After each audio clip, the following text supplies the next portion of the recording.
बिस्मिल्लाहिर्रहमानिर्रहीम। अस्सलाम वालेकुम स्टूडेंट्स, मैं हूं हसन फरीद, आपका फिजिक्स टीचर। स्टूडेंट्स, आप लोग रेजिस्टेंस को तो बहुत अच्छी तरह से पढ़कर आए हैं, लेकिन आज हमारे पास रेजिस्टेंस से मिलती जुलती एक और टर्म है जिसका नाम है रेजिस्टिविटी।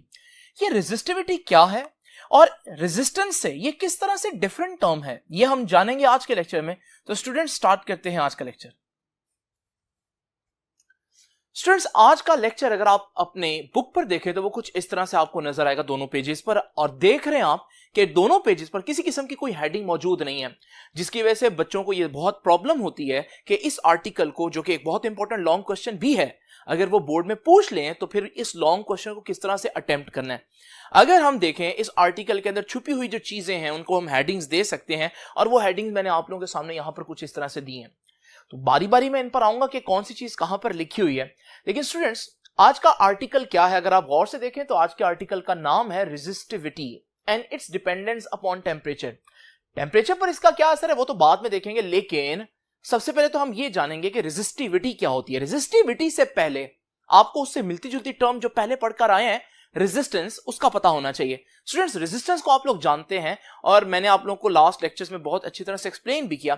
एक बार फिर से देख लेते हैं। आपको मालूम है कि जब हमारे पास इलेक्ट्रॉन्स किसी वायर में फ्लो करते हैं, करंट बन जाते हैं, तो वो इलेक्ट्रॉन्स जो है वो इतनी आसानी से फ्लो नहीं करते, बल्कि उस वायर के अंदर मौजूद जो एटम्स हैं उनसे ये इलेक्ट्रॉन्स बार बार टकराते हैं, और ये जो कोलिजन है उनका टकराना जो है ये इलेक्ट्रॉन के फ्लो को रुकावट का बाइस बनता है, इलेक्ट्रॉन के फ्लो को रोकने का बाइस बनता है। और ये जो अपोजिशन है, ये जो मुखालफत हो रही इलेक्ट्रॉन के फ्लो को, इस कोलिजन की वजह से, इस टकराव की वजह से, इसे हम कहते हैं कि ये रेजिस्टेंस है।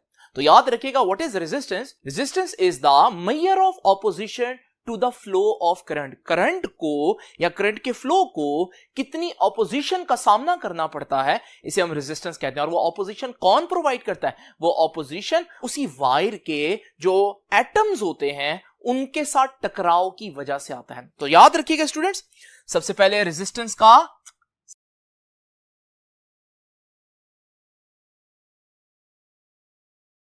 जो हमारे पास डेफिनेशन है वो क्या है? Simple definition, it is opposition to flow of current। तो करंट के फ्लो को जो ऑपोजिशन का सामना करना पड़ता है, इसे हम रेजिस्टेंस कहते हैं। स्टूडेंट्स, रेजिस्टेंस का यूनिट क्या होता है ये आप लोग जानते हैं। रेजिस्टेंस के यूनिट को हम ओहम कहते हैं। यूनिट याद रखिएगा, ये वो चीजें जो हम पहले पढ़कर आए हैं।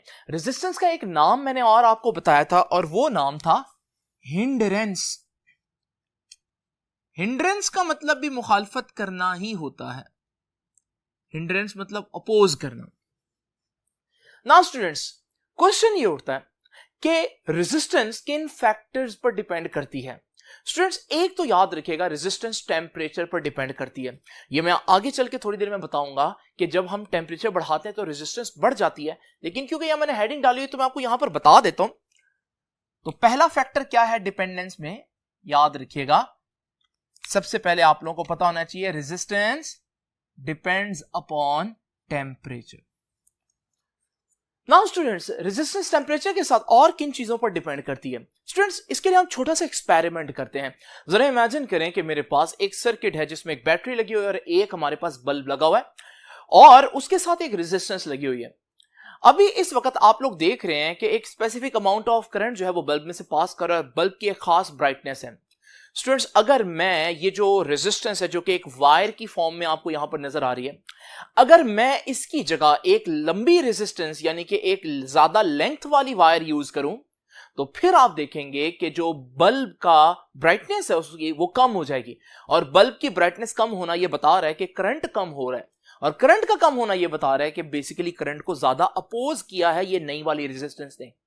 और अगर मैं इसकी जगह एक और वायर लगाऊं जिसकी लेंथ इनसे भी ज्यादा है, तो आप देखेंगे बल्ब की ब्राइटनेस और कम हो जाएगी, जो कि बता रहा है कि रेजिस्टेंस और ज्यादा ऑफर की है इस वाली वायर ने। यहां से हम लोगों ने इस एक्सपेरिमेंट से क्या सीखा कि जितनी लंबी वायर होगी उसकी रेजिस्टेंस उतनी ज्यादा होगी, यानी कि resistance of a wire depends upon length of that wire. तो इसका मतलब ये फैक्टर भी मैं यहां पर आप लोगों के सामने लिख देता हूं। दूसरा फैक्टर क्या हुआ रेजिस्टेंस का, कि resistance depend upon length of wire. Now students, अगर मैं यही एक्सपेरिमेंट दोबारा से आपको दिखाऊं और मैं इसमें इस वायर की जगह इतनी ही लेंथ की एक थिक वायर यानी ज्यादा एरिया वाली वायर लगाऊं, तो मैंने देखा कि ऐसा करने पर बल्ब की ब्राइटनेस बहुत ज्यादा बढ़ गई। इसका मतलब यह है कि ये जो थिक वायर है, मोटी वायर है, ज्यादा एरिया वाली वायर है, इसके आने से करंट बढ़ गया है, यानी कि ऑपोजिशन टू द करंट कम हो गई है। यानी बड़ा एरिया लेने से, वायर ऐसी लेने से जिसका एरिया बड़ा हो, रेजिस्टेंस कम हो जाती है। तो एरिया और रेजिस्टेंस का इनवर्स रिलेशन आ रहा है। तो याद रखिएगा, रेजिस्टेंस का तीसरा फैक्टर क्या है? Resistance is inversely proportional to area. Students याद रखिएगा, एक चौथा फैक्टर भी है, और वो फैक्टर क्या है? वो बड़ा सिंपल सा फैक्टर स्टूडेंट्स, अगर मैं इस रेजिस्टेंस की जगह, ये जो मैंने अभी आप लोगों को सर्किट में दिखाया, इसको हटाकर इसकी जगह एक प्लास्टिक का पीस लगा दूं, तो आप लोग जानते हैं प्लास्टिक में से करंट पास नहीं करता। इस सूरत में हम कहेंगे कि प्लास्टिक ने तो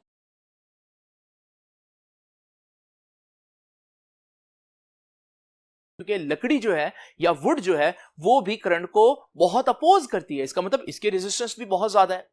और इसी तरह से अगर मैं इसकी जगह कॉपर लगा दूं, तो कॉपर तो बहुत ज्यादा करंट पास करेगा। इस वजह से हम वायर्स में कॉपर यूज करते हैं, यानी कि कॉपर की रेजिस्टेंस बहुत कम हुई। यहां मैं क्या चेंज कर रहा हूं? क्या एरिया चेंज कर रहा हूं? नहीं स्टूडेंट्स। क्या लेंथ चेंज कर रहा हूं? नहीं, बल्कि मैं तो मटेरियल की नेचर ही चेंज कर रहा हूं। मैं मटेरियल डिफरेंट लगा रहा हूं। इसका मतलब रेजिस्टेंस एक और बात पर भी डिपेंड करती है, और वो क्या है? वो ये बात है कि मटेरियल आप क्या चूज करेंगे। कुछ मटेरियल्स ऐसे होते हैं जो बहुत रेजिस्टेंस देते हैं, कुछ मटेरियल्स ऐसे होते हैं जो बहुत कम रेजिस्टेंस देते हैं। तो याद रखिएगा ये चौथा फैक्टर। तो तीन फैक्टर ये, एंड फोर्थ वन इज कि resistance depends upon material, nature of material. ये फैक्टर्स आप लोगों ने याद रखने हैं। चार फैक्टर्स हैं। अच्छा, मैं ये जो दो फैक्टर्स हैं ना, लेंथ और एरिया, इनको इकट्ठा ये भी कह सकता हूं, इकट्ठे यूं भी कह सकता हूं कि रेजिस्टेंस डिपेंड्स अपॉन ज्योमेट्री।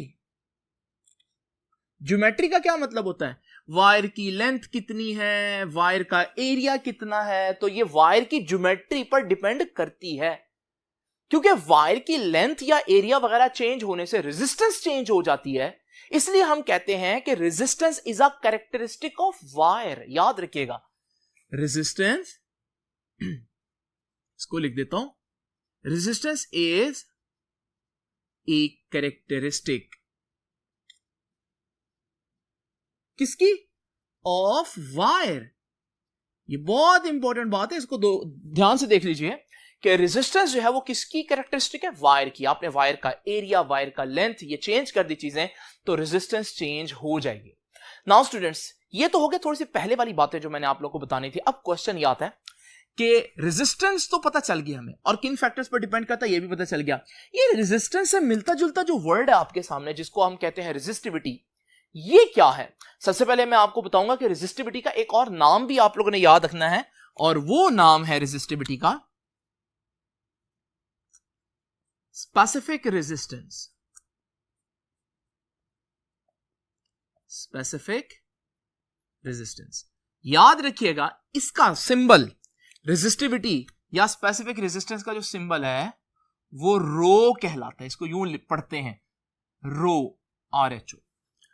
तो स्टूडेंट्स, क्वेश्चन ये है कि ये रेजिस्टिविटी क्या है? मिलता जुलता वर्ड तो है, लग ऐसे ही रहा ये भी ऑपोजिशन है, क्योंकि वो रेजिस्टेंस है, ये रेजिस्टिविटी है, लेकिन इसमें बेसिकली फर्क किस चीज का है? स्टूडेंट्स, इसको डिफाइन करने से पहले मेरी मजबूरी है कि पहले मैं आपके सामने इसकी एक मैथमेटिकल एक्सप्रेशन लेकर आऊं, और मैथमेटिकल एक्सप्रेशन कैसे लेकर आना है वो आप पहले देख लीजिए। देखिए स्टूडेंट्स, ये दो बातें मैंने आप लोगों के सामने लिखी। वैसे तो रेजिस्टेंस इस पर भी डिपेंड करी, लेकिन थोड़ी देर के लिए टेम्परेचर का फैक्टर हम इग्नोर कर देते हैं, तो हम कह सकते हैं resistance depends upon length, resistance is inversely proportional to area. अब ये दोनों फैक्टर्स जो मैंने ऊपर रेजिस्टेंस के लिखे हैं, मैंने आपके सामने यहां पर दोबारा लिख दिए। आइए इन दोनों अलग अलग एक्सप्रेशंस को एक ही एक्सप्रेशन में मोल्ड करते हैं। तो मैं इसको इकट्ठे लिख सकता हूं कि resistance is directly proportional to length of the conductor and inversely proportional to area of the conductor. ये ऊपर वाली दोनों बातों को मैंने एक ही एक्सप्रेशन में इकट्ठा कर दिया। स्टूडेंट्स आप लोग देख रहे हैं प्रोपोर्शनैलिटी का साइन है। आप लोग जानते हैं जहां भी प्रोपोर्शनैलिटी है उसको खत्म करने के लिए हमें इक्वालिटी का साइन चाहिए, लेकिन उसके लिए हम एक प्रोपोर्शनैलिटी कांस्टेंट से मल्टीप्लाई करते हैं। तो याद रखिएगा स्टूडेंट्स, अगर मैं इधर इक्वालिटी का साइन चाहता हूं इसकी जगह इक्वल का साइन, तो फिर यहां पर मुझे क्या करना पड़ेगा, एक अदर कांस्टेंट से मल्टीप्लाई करना पड़ेगा, और वो कांस्टेंट है रो, जिसका जिक्र मैंने यहां पर किया। इस वजह से मैंने कहा पहले आपको एक दफा इक्वेशन बनाकर दिखा दूं ताकि आपको पता चले कि ये रो है जो इस इक्वेशन का प्रोपोर्शनैलिटी कांस्टेंट है। तो स्टूडेंट्स याद रखिएगा ये इक्वेशन बहुत इंपॉर्टेंट है। यहां से आप रो के बारे में भी बता सकते हैं कि रो फिर किसके बराबर होगा। रो को इधर रखें, एरिया उधर जाकर रेजिस्टेंस से मल्टीप्लाई होगा, देखिए जी एरिया उधर जाकर मल्टीप्लाई हो गया, और लेंथ उधर जाकर डिवाइड हो जाएगी। तो ये है स्टूडेंट्स हमारे पास रेजिस्टिविटी का फॉर्मूला। ये जो रो है इसको रेजिस्टिविटी या स्पेसिफिक रेजिस्टेंस कहते हैं। तो स्टूडेंट्स जरा तवज्जो कीजिए, ये स्पेसिफिक रेजिस्टेंस जैसे कि मैं आपको बता चुका हूं, रेजिस्टिविटी का दूसरा नाम स्पेसिफिक रेजिस्टेंस है, और इसको रो से रिप्रेजेंट करते हैं। अब बात आएगी इसको डिफाइन करने की। तो स्टूडेंट्स इसको डिफाइन कैसे करना है जरा तवज्जो से देखिए। देखिए मेरे पास रेजिस्टिविटी को डिफाइन करने का तरीका जरा देखिए। जस्ट इमेजिन करें, सपोज कर लेते हैं स्टूडेंट्स, जस्ट लेट कि मेरे पास जो वायर है उसका क्रॉस सेक्शन एरिया है 1 मीटर स्क्वायर, और उसकी जो लेंथ है वो भी 1 है। स्टूडेंट्स तो एरिया भी 1 हो गया, लेंथ भी 1 होगी। जब दो चीजें 1 हो गई तो वो तो हमारे पास यहां पर इग्नोर की जा सकती हैं। तो बाकी जो मैं चीज लिखूंगा वो क्या होगा, वो होगा रो इस तरफ बचेगा और आर इस तरफ बचेगा। बाकी 1 बचेगा, लेकिन 1 मल्टीप्लाई होकर वही आंसर देता है, इसलिए हम उसको लिखेंगे नहीं। नाउ स्टूडेंट जरा तवज्जो कीजिए, ये जो बात है ये क्या कह रही है, ये कह रही है रेजिस्टिविटी क्या है। रेजिस्टिविटी रेजिस्टेंस ही है हमेशा नहीं। अगर आप ये बात सपोज करें, एरिया भी 1 सपोज कर ले, लेंथ भी 1 सपोज कर ले, तो फिर हमारे पास यहां भी 1 यहां भी 1, तब हम कहेंगे रेजिस्टिविटी किसके बराबर हो जाएगा, रेजिस्टेंस के। तब ये बात ट्रू होगी। तो दोबारा सुन लीजिए, मैं कहूंगा स्पेसिफिक रेजिस्टेंस रेजिस्टेंस ही होती है, लेकिन कब, अगर मेरे पास एक ऐसी वायर हो जिसका एरिया 1 मीटर स्क्वायर और लेंथ 1 मीटर हो। ये ऐसी वायर कैसे दिखेगी, आइए स्टूडेंट्स जरा देखते हैं। इसको दोबारा देख लीजिए, एरिया भी 1 होना चाहिए और लेंथ भी 1 होना चाहिए। तो मैं यहां पर पहले ही लिख देता हूं ताकि आप भूल ना जाएं कि मैंने एक ऐसी वायर आपके सामने इमेजिन करवानी है आपको जिसका एरिया भी 1 हो और लेंथ भी 1 हो। स्टूडेंट सबसे पहले तो आप लोग ये बताएं कि एरिया क्या होता है, लेंथ इंटू विड्थ, और मैं चाह रहा हूं लेंथ इंटू विड्थ क्या आए, 1 आए। तो ये एक ही सूरत में 1 आ सकती है, अगर मेरे पास लेंथ भी 1 हो और विड्थ भी 1 हो। और अगर लेंथ भी 1 हो और विड्थ भी 1 हो तो स्टूडेंट्स मेरे पास एक स्क्वायर नहीं बनेगा। यानी सबसे पहले तो मैंने आपके सामने एरिया 1 मीटर स्क्वायर कैसा दिखता है वो मैंने आपको बता दिया, वो एक स्क्वायर की तरह से दिखता है। नाउ स्टूडेंट्स अब वो कह रहा है कि लेंथ भी 1 है, लेंथ से मुराद थर्ड डायमेंशन भी 1 है। तो अगर मैं थर्ड डायमेंशन भी 1 ले लूं तो अब मेरे पास ये जो 3D शेप बनी है स्टूडेंट्स, ये है एक ऐसी चीज जिसका एरिया भी 1 है और इसकी लेंथ भी 1 है। तो जब इसको आप क्रिटिकली देखें तो आप कहेंगे कि इसकी तो तीनों साइड्स ही 1 है।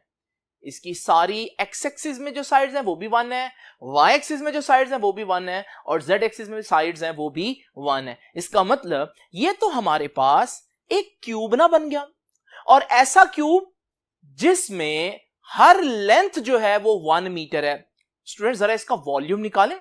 अगर हम वॉल्यूम निकालें, वॉल्यूम क्या होता है, length into width into height, और लेंथ भी 1 है, विड्थ भी 1 है, हाइट भी 1 है। तो स्टूडेंट्स ये तो एक ऐसा ब्लॉक बन गया, एक ऐसा वॉल्यूम बन गया जिसका वॉल्यूम अगर हम देखें तो वो 1 मीटर क्यूब बन रहा है। तो स्टूडेंट्स अब हम क्या कहते हैं, पहले हम कह रहे थे ये एक ऐसी चीज है जिसका एरिया भी 1 है, लेंथ भी 1 है।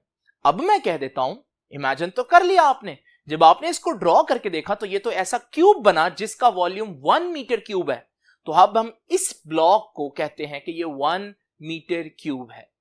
और याद रखिएगा ये जो 1 मीटर क्यूब है इसकी जो रेजिस्टेंस है ना उसकी रेजिस्टेंस नहीं कहलाती बल्कि रेजिस्टिविटी कहलाती है। तो याद रखिएगा व्हाट इज रेजिस्टिविटी?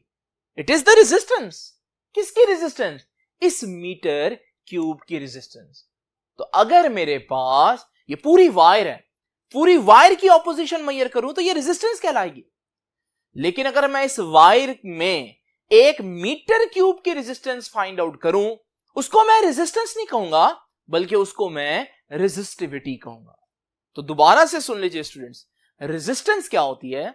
ऑपोजिशन जो पूरी वायर देती है करंट को। जबकि रेजिस्टिविटी क्या होती है? ऑपोजिशन जो पूरी वायर नहीं बल्कि 1 मीटर क्यूब जो है वो प्रोवाइड करता है। जितनी ऑपोजिशन उसे हम रेजिस्टेंस नहीं, उसे हम रेजिस्टिविटी कहते हैं। तो यहां से हम इसको डिफाइन कर सकते हैं। तो what is resistivity? It is resistance.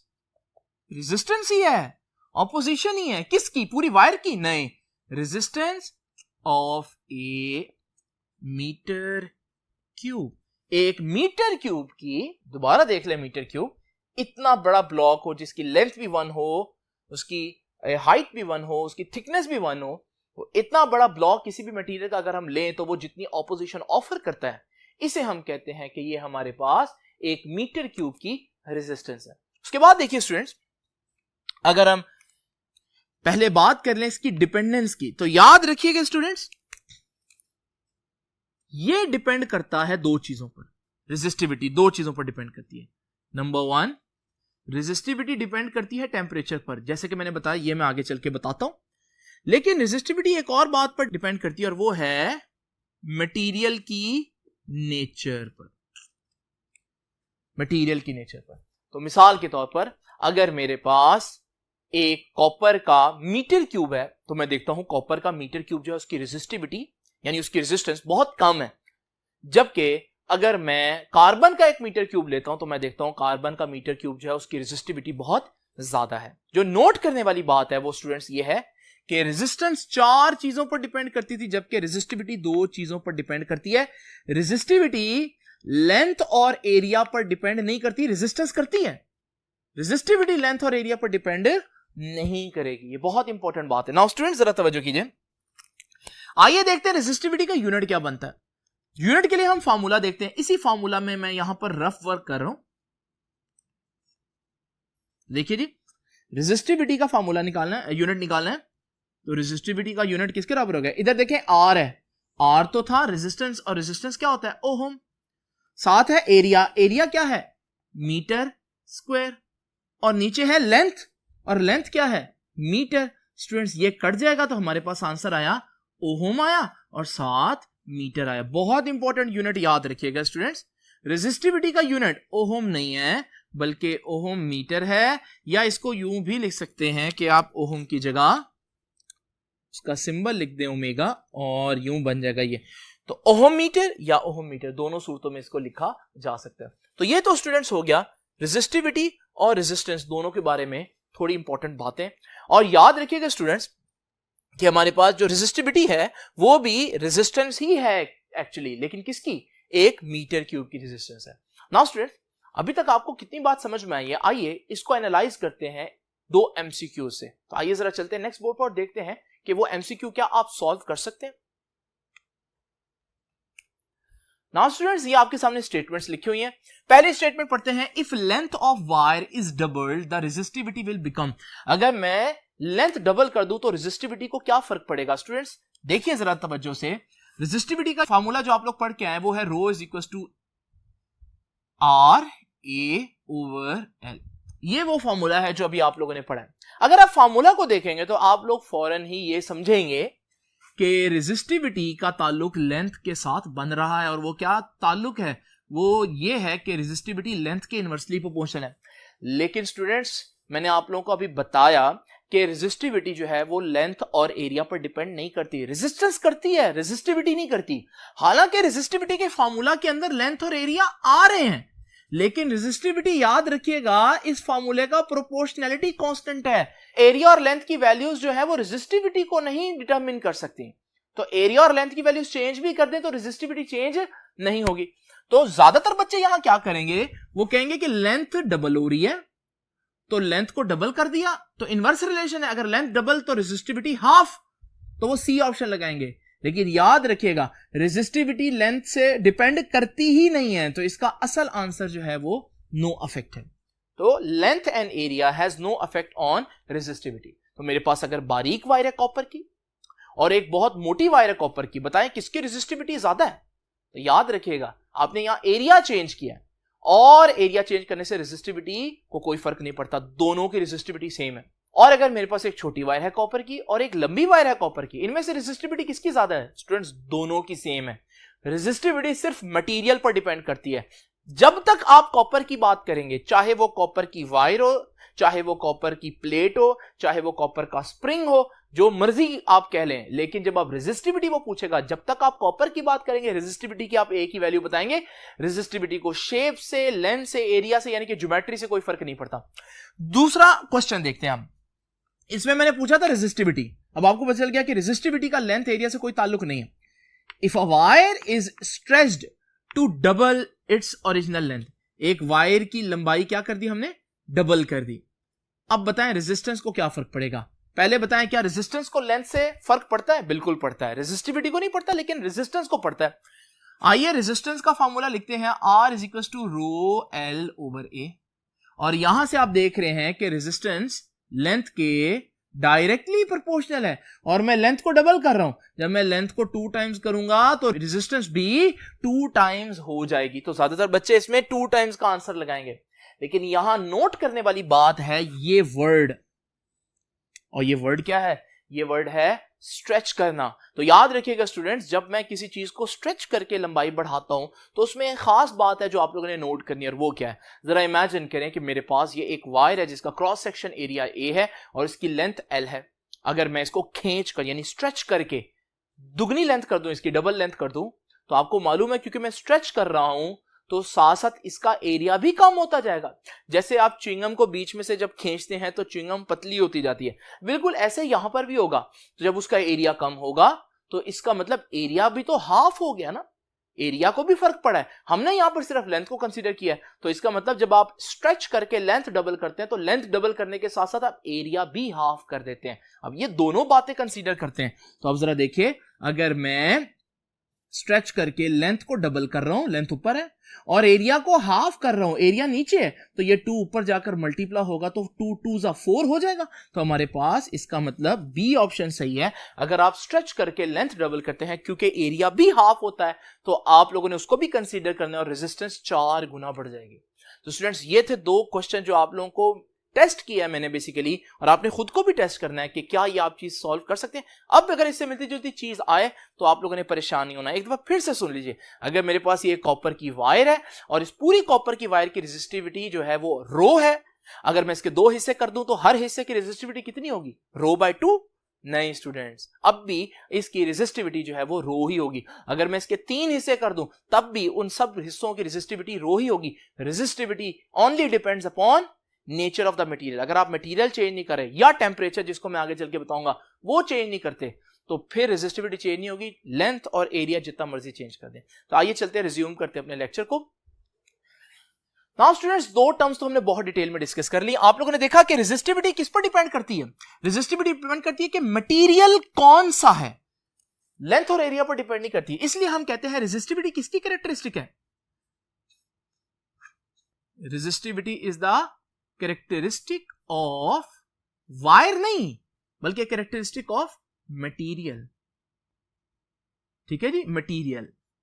Resistance किसकी कैरेक्टरिस्टिक है? वायर की कैरेक्टरिस्टिक है, जबकि रेजिस्टिविटी मटेरियल की कैरेक्टरिस्टिक है। नाउ स्टूडेंट्स जरा तवज्जो कीजिए, ये 2 टर्म्स तो मैंने आपको बता दी। अब ये 2 टर्म्स क्या हैं? बहुत आसान है, कंडक्टेंस और कंडक्टिविटी। देखिए, कंडक्टेंस रेजिस्टेंस का ऑपोजिट है, रेसिप्रोकल है, तो यही इसकी डेफिनेशन है। तो what is conductance? Reciprocal of resistance. Resistance का ऑपोजिट। देखिए रेजिस्टेंस क्या है? रेजिस्टेंस ये है कि करंट को कितनी ऑपोजिशन मिलती है, मुखालफत मिलती है। तो कंडक्टेंस क्या होगा? कंडक्टेंस होगा कि करंट को कोई कंडक्टर या कोई मटेरियल कितना आसानी से गुजरने देता है। एक ही बात है, वो ऑपोजिशन को मेजर कर रहा है कितना मुश्किल से गुजरा करंट, वो आसानी को मेजर कर रहा है कि कितनी आसानी से गुजरा, तो एक दूसरे के ऑपोजिट हुए। तो what is conductance? Reciprocal of resistance. तो यहां से इसका फॉर्मूला बनाया जा सकता है स्टूडेंट्स, और वो फॉर्मूला है कि conductance is reciprocal of is equal to 1 over resistance, क्योंकि रेसिप्रोकल है ना। नाउ स्टूडेंट्स, अगर वो रेसिप्रोकल है तो आप जानते हैं कि फिर उनके यूनिट्स भी एक दूसरे के बिल्कुल ऑपोजिट होंगे। और कंडक्टेंस का यूनिट क्या था? कंडक्टेंस का यूनिट था, रेजिस्टेंस का यूनिट सॉरी, ओहम था। तो फिर कंडक्टेंस का यूनिट क्या होगा? ओहम का रेसिप्रोकल, पर ओहम। स्टूडेंट्स याद रखिएगा, इस पर ओहम को समटाइम्स हम यूं भी लिख सकते हैं कि ये OHM है और साथ पावर नेगेटिव है, तो हम इसको उल्ट लिख देते हैं MHO। ये भी ओहम इनवर्स ही है, सिर्फ हमने उसकी स्पेलिंग्स जो है वो बिल्कुल और उल्ट कर दी हैं। और इस मो को हम साइमन्स भी कह सकते हैं, ये भी हमारे पास साइमन ओहम के नाम पर ही है। स्टूडेंट्स, जिस तरह से कंडक्टेंस रेजिस्टेंस का बिल्कुल ऑपोजिट कॉन्सेप्ट है, इसी तरह से रेजिस्टिविटी का ऑपोजिट कॉन्सेप्ट है कंडक्टिविटी। अब कंडक्टिविटी क्या है? रेजिस्टिविटी क्या थी? Resistance of a metre cube. एक मीटर क्यूब कितना रोकता है करंट को, तो फिर कंडक्टिविटी क्या होगी? एक मीटर क्यूब कितना जाने देता है करंट को, कितना अलाउ करता है। तो याद रखिएगा, इसकी डेफिनेशन भी वैसे ही करेंगे। What is conductivity? Conductivity is basically reciprocal of resistivity. Resistivity. और याद रखिएगा, इसका फॉर्मूला भी कैसे बनाएंगे, वही हमारे पास कंडक्टिविटी का। याद रखिएगा, सिंबल भी आपकी बुक में बताया हुआ है और वो है सिग्मा।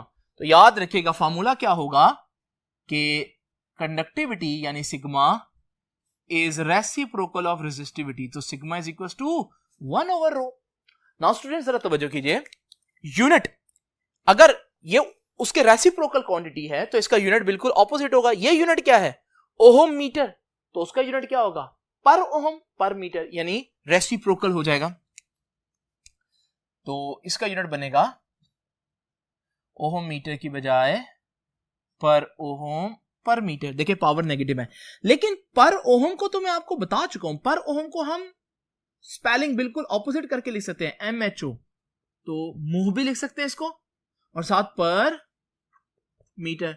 और मो को हम साइमन भी लिख सकते हैं, तो ये बन जाएगा साइमन पर मीटर। तो स्टूडेंट्स, ये तो है वो सारी डेफिनेशन जो आपकी बुक के इस क्वेश्चन के फर्स्ट पेज पर दी हुई हैं, और ये सारी चीजें कंडक्टिविटी, रेजिस्टिविटी, कंडक्टेंस, रेजिस्टेंस सारी एक्सप्लेन की हुई हैं, और ये फॉर्मूला भी आप देख रहे हैं आपके सामने मौजूद है। नाउ स्टूडेंट्स, अगर आपने ये चीजें अच्छी तरह से समझ ली हैं तो अब हम डिस्कस करेंगे कि रेजिस्टिविटी पर टेम्परेचर का क्या इफेक्ट होगा। याद रखिएगा, ये जो मैंने चीजें जिस तरह से लिखी हैं, ये इस वजह से लिखी हैं ताकि आप इनमें कंपैरिजन कर सकें कि इसमें और इसमें फर्क क्या है। देखें, रेजिस्टेंस टेम्परेचर और मटेरियल के साथ साथ लेंथ और एरिया पर भी डिपेंड करिए। रेजिस्टिविटी सिर्फ टेम्परेचर और मटेरियल पर ही डिपेंड करिए, वो लेंथ और एरिया पर डिपेंड नहीं करी। दोनों ही ऑपोजिशंस ही हैं एक किस्म की। स्टूडेंट्स, रेजिस्टेंस और रेजिस्टिविटी को समझने का एक तरीका ये भी है, जैसे हम मैस और डेंसिटी का फर्क करते हैं, तो अगर आप मैस और डेंसिटी में फर्क करना सीखें तो बिल्कुल ऐसा ही फर्क हमारे पास रेजिस्टेंस और रेजिस्टिविटी में भी बनता है। मैस क्या है? मैस है हमारे पास टोटल जितनी क्वांटिटी है उसका सारा मैस। लेकिन जब हम बात करते हैं डेंसिटी की, तो डेंसिटी क्या होता है? डेंसिटी होता है मैस ऑफ यूनिट वॉल्यूम। बिल्कुल इसी तरह से अगर मेरे पास बहुत सी बड़ी वायर है, उस सारी वायर की कुल मिलाकर जो रेजिस्टेंस है, ऑपोजिशन है, उसे मैं रेजिस्टेंस कहूंगा। लेकिन उस वायर में से अगर एक मीटर क्यूब देखूं और उसका रेजिस्टेंस देखूं तो फिर उसको मैं रेजिस्टिविटी कहूंगा। तो ये फर्क है बेसिकली रेजिस्टेंस और रेजिस्टिविटी में। अब स्टूडेंट्स, हम देखेंगे कि रेजिस्टिविटी का टेम्परेचर के साथ क्या रिलेशन है। टेम्परेचर बढ़ाएं तो रेजिस्टिविटी को क्या फर्क पड़ेगा। तो स्टूडेंट्स, चलते हैं नेक्स्ट बोर्ड पर और देखते हैं कि रेजिस्टिविटी और टेम्परेचर का क्या रिलेशन है। नाउ स्टूडेंट्स, जरा देखते हैं कि टेम्परेचर का रेजिस्टेंस या रेजिस्टिविटी पर क्या इफेक्ट है। लेकिन उससे पहले हमें देखना पड़ेगा कि रेजिस्टेंस की वजह क्या है, रेजिस्टेंस या ऑपोजिशन क्यों आ रही है फ्लो ऑफ करंट के लिए। वो मैंने आप लोगों को बताया स्टूडेंट्स कि जरा इमेजिन करें कि हमारे पास एक वायर के अंदर अगर हम देखें तो इलेक्ट्रॉन जो है उनका फ्लो, उसको बार बार ऑपोजिशन का सामना क्यों हो रहा है? क्योंकि वो जो हमारे पास एटम्स हैं लैटिस के, वो एटम से बार बार टकराते हैं फ्लो के दौरान। स्टूडेंट्स जरा इमेजिन करें, अभी तो आप लोग देख रहे हैं कि वो जो एटम है वो अपनी जगह पर हल्का फुल्का वाइब्रेट कर रहे हैं, यानी कि उनका जो एम्पलीट्यूड ऑफ वाइब्रेशन है वो बहुत स्मॉल है। लेकिन इमेजिन करें अगर मैं इस वायर को गर्म करूं तो गर्म करने पर इन एटम्स की किनेटिक एनर्जी बढ़ेगी। जब किनेटिक एनर्जी बढ़ेगी तो इनकी जो थर्मल वाइब्रेशंस हैं वो बहुत विगरस हो जाएंगी और इनका एम्पलीट्यूड ऑफ वाइब्रेशन बढ़ जाएगा, जिसकी वजह से अब ये बहुत सारे इलेक्ट्रॉन्स को रोकेंगे या उनसे बहुत ज्यादा टकराएंगे। तो हमारे पास जो चांस ऑफ कोलिजन है वो बढ़ गया। इसे हम बोलते हैं कि ये जो रेजिस्टेंस है ये इंक्रीज हो जाएगी। तो याद रखिएगा टेम्परेचर बढ़ने से रेजिस्टेंस बढ़ जाती है। स्टूडेंट्स ये सारी बात मैं यहां पर नहीं लिखूंगा, ये एग्जैक्ट पैराग्राफ जो है वो आपने बुक से लिख लेना। तो ये जो आपके पास पैराग्राफ है, इस पैराग्राफ के अंदर ये पूरी डिटेल बताइए। जो वर्डिंग मैंने बोली है एग्जैक्ट वही उन्होंने लिखी हुई है, जिनमें आप लोग देख रहे हैं कि एम्पलीट्यूड ऑफ वाइब्रेशन का जिक्र आ रहा है और चांस ऑफ या प्रोबेबिलिटी ऑफ कोलिजन का जिक्र आ रहा है। ये सारी बातें आप लोगों ने एज इट इज यहां पर लिखनी है। अब स्टूडेंट्स टेम्परेचर बढ़ाने से रेजिस्टेंस बढ़ती है, ये तो हमें पता चल गया कि हम लोगों ने देखा जैसे जैसे टेम्परेचर बढ़ाते हैं रेजिस्टिविटी बढ़ती है। जब रेजिस्टिविटी बढ़ेगी तो रेजिस्टेंस भी बढ़ेगी। तो टेम्परेचर का रेजिस्टिविटी या रेजिस्टेंस के साथ डायरेक्ट रिलेशन है। इसको एक ग्राफ की शक्ल में हम लोगों ने यहां पर आपके सामने शो किया। ये एक्स एक्सिस पर टेम्परेचर है और वाई एक्सिस पर रेजिस्टिविटी है, और आप लोग देख रहे हैं स्ट्रेट लाइन ग्राफ ये बता रहा है कि रेजिस्टिविटी टेम्परेचर के बढ़ने से बढ़ रही है। तो हमारे पास यहां जाकर थोड़ा सा चेंज आ रहा है। तो यहां से पहले अगर ये जो लीनियर रिलेशन है यहां पर अगर हम देखें तो हमारे पास रेजिस्टिविटी टेम्परेचर के डायरेक्टली प्रोपोर्शनल है। तो टेम्परेचर बढ़ने से रेजिस्टिविटी बढ़ रही है, लेकिन टेम्परेचर बढ़ने से रेजिस्टिविटी कितनी बढ़ेगी ये भी हम लोगों को देखना है। इसके लिए हमारे पास एक चीज है जिसको हम मेजर करते हैं, temperature coefficient of resistance. Students इसका सिंबल है अल्फा। याद रखिएगा अल्फा को क्या बोलते हैं, temperature coefficient of resistance.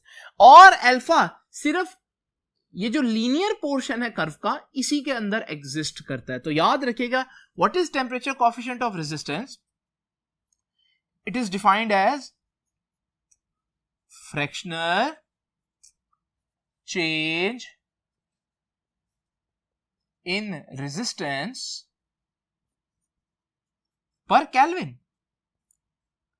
Fractional change in resistance per kelvin, यानी कि यहां से अल्फा का फॉर्मूला आएगा fractional change in resistance. Suppose करें टेम्परेचर T पर रेजिस्टेंस T है और पहले 0 डिग्री पर रेजिस्टेंस RO था, तो चेंज इतना आ गया रेजिस्टेंस का। लेकिन वो चेंज नहीं कह रहा, वो कह रहा है फ्रैक्शनल चेंज। फ्रैक्शनल में आप जो ओरिजिनल रेजिस्टेंस की वैल्यू है उससे भी डिवाइड कर देते हैं, तो ये बन गया फ्रैक्शनल चेंज इन रेजिस्टेंस। लेकिन साथ वो कह रहा है पर केल्विन, तो पर केल्विन के लिए हम यहां पर टेम्परेचर से भी डिवाइड कर देंगे। स्टूडेंट्स ये है हमारे पास अल्फा का फॉर्मूला। बिल्कुल इसी तरह से याद रखिएगा, अगर हम इसमें रेजिस्टेंस में वैल्यू पुट करें तो हम इसी फॉर्मूला को यूं भी लिख सकते हैं कि रेजिस्टेंस की जगह रेजिस्टिविटी आ जाएगी, तो rho T over rho naught, rho T minus rho naught over rho naught into T. यहां पर ऊपर वाले फॉर्मूला में इसमें क्या डिफरेंस है स्टूडेंट्स, सिर्फ जहां जहां रेजिस्टेंस आ रही थी वहां वहां अब रेजिस्टिविटी आ रही है। दो ऑब्जेक्टिव बहुत इंपॉर्टेंट है यहां पर। नंबर 1 इसका यूनिट क्या होगा, और याद रखिएगा अल्फा का जो यूनिट है वो होता है पर केल्विन, क्योंकि देखिए ऊपर भी रेजिस्टेंस है नीचे भी रेजिस्टेंस है, वो तो कैंसिल हो जाएगा यूनिट, तो नीचे सिर्फ टेम्परेचर का यूनिट केल्विन रह जाएगा जो कि ऊपर जाकर पर केल्विन बन जाएगा। तो याद रखिएगा अल्फा का यूनिट क्या होता है, पर केल्विन होता है। उसके बाद देखिए स्टूडेंट्स हमारे पास अल्फा में दो बातें आप लोगों ने याद रखनी है। कुछ चीजें ऐसी होती है जिनका अल्फा पॉजिटिव होता है और कुछ चीजें ऐसी होती है जिनका अल्फा नेगेटिव होता है। ये अल्फा पॉजिटिव का क्या मतलब है, अल्फा पॉजिटिव का मतलब है ये वो चीजें हैं जिनमें रेजिस्टेंस टेम्परेचर के डायरेक्टली प्रोपोर्शनल है, और अल्फा नेगेटिव का मतलब है ये वो चीजें हैं जिनमें रेजिस्टेंस टेम्परेचर के इनवर्सली प्रोपोर्शनल है। तो स्टूडेंट्स ये था हमारा आज का लेक्चर। आपसे इंशाल्लाह मुलाकात होगी नेक्स्ट लेक्चर में, तब तक के लिए अल्लाह हाफिज।